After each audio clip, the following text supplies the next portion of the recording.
సమానంగా తీసుకుని 1:1. చేపలు సమానంగా సార్. చేపలు ఎన్నైతే తీసుకున్నామో బెల్లం అంతా తీసుకోవాలండి. Okay sir. సమానం అంటే కేజీ అదే 10 కేజీలు అయితే 10 కేజీ, 20 అయితే 20. మీ ఇష్టం, ఏదన్నా వాడుకోవచ్చు. చేపలే కాదు వేసుకుంటాం. అది మేము చేసినప్పుడు చేపలు పుట్టుతో చేసాం. మార్కెట్కి వెళ్ళి మనకి వేస్ట్ ఇమ్మంటారు, వాళ్ళు ఇస్తారు.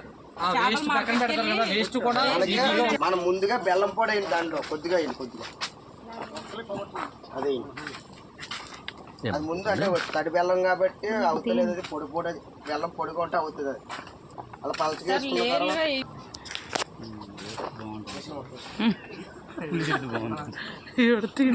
వేసుకున్న తర్వాత బెల్లం పొడి వేసుకున్నాక 2 ప్లేట్లు తీసుకుని దాన్ని కలపాలంటే చేతితో కలిపితే ముళ్ళు ఉంటాయి కదా, గుచ్చుకుంటాయి.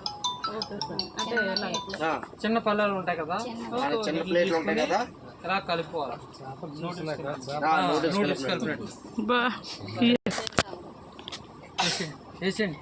దాంతో కలపండి. కొద్దిగా ఉంటాయి, దాంతో కలిపండి. చేతితో కలపండి. కలపండి, అలా కలపండి. అంటే ఒక ప్లేట్ ఉండగా ఒకటే తీసుకున్నాం, అటువంటి కాకుండా 2 ప్లేట్లు. సో ఇలా కలుపుకోవాలి, కలిసేటట్టు ఇలా కలుపుకున్న తర్వాత 1 కేజీ బెల్లానికి 50 గ్రాముల బొగ్గు పొడి.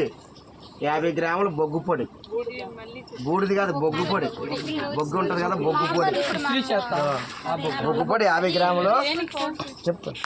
50 గ్రాముల బొగ్గు పొడి, 50 ml మూత్రం, ఆవు మూత్రం వేసుకుని అందులో కలిపేసుకోవాలి. కలిపేసుకున్నాక ముందు కిందన 1 పొర బెల్లం పొడి వేయాలండి. కొద్దిగా 1 పొర కొద్దిగా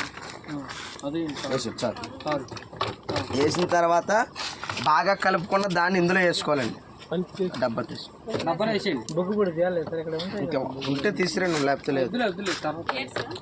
అంటే మనం బొగ్గు పొడి మూత్రం ఎందుకు వేస్తామంటే తొందరగా కడగడం గురించి చేస్తామమ్మా.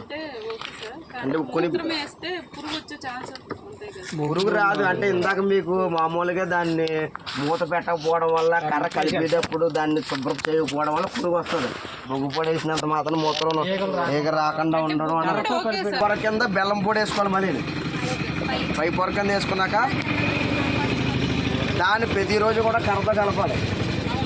ప్రతిరోజు కలిపి 20 రోజులకు తయారవుతుంది. 20 రోజులు మాకు 20 రోజుల నాటికి ఏమి ఉండదు. అందులో ఇటువంటి దుమ్ములు ముళ్ళు కూడా లేకుండా ఉంటాయి. చేపల ఊరగాయ తయారవుతుంది